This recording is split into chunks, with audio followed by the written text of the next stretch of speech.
Mr. President, do you regret the use of airstrikes against American citizens?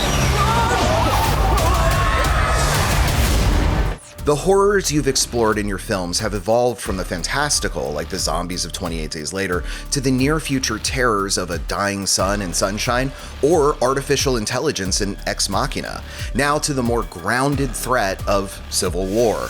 Have you tracked these changes in your storytelling? In some ways, all of those films, including 28 Days Later, bizarrely, are just reactions to something. I see my job essentially as a writer, and then I'm a writer living in the world and feeling stuff, and it might be conversations about AI, and it might be observations about the way humans act in a self-destructive way. In this case, it might be to do with, say, polarization or division, and the stories just float out of that. That's the common thread.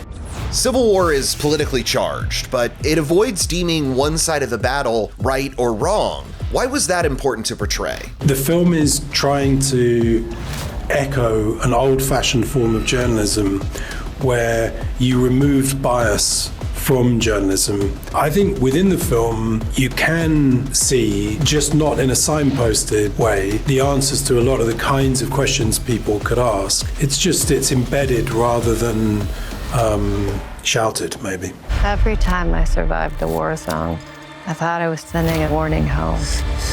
Don't do this. But here we are. We noticed you use more needle drops on the Civil War soundtrack than in your previous films, including songs by Sturgill Simpson and the proto-punk band Suicide.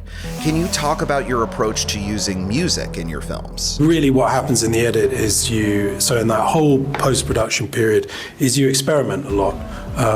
You try different bits of music, different forms of music. You see what tonal effect that has.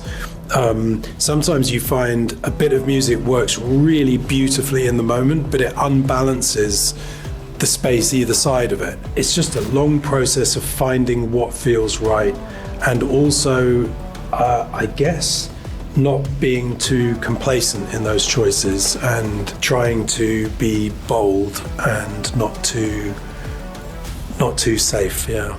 On the subject of music, Oscar Isaac's dance number in Ex Machina is one of our all-time favorites.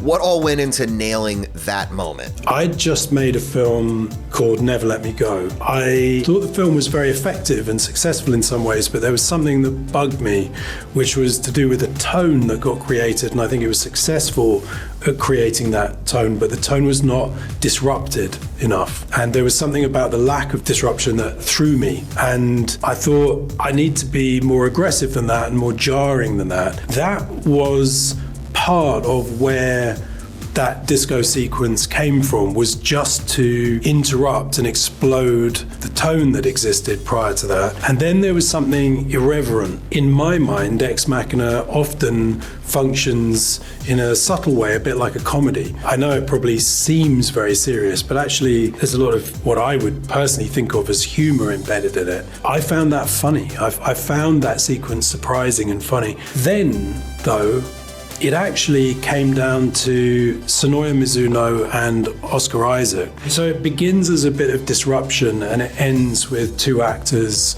just really delivering in a beautiful way.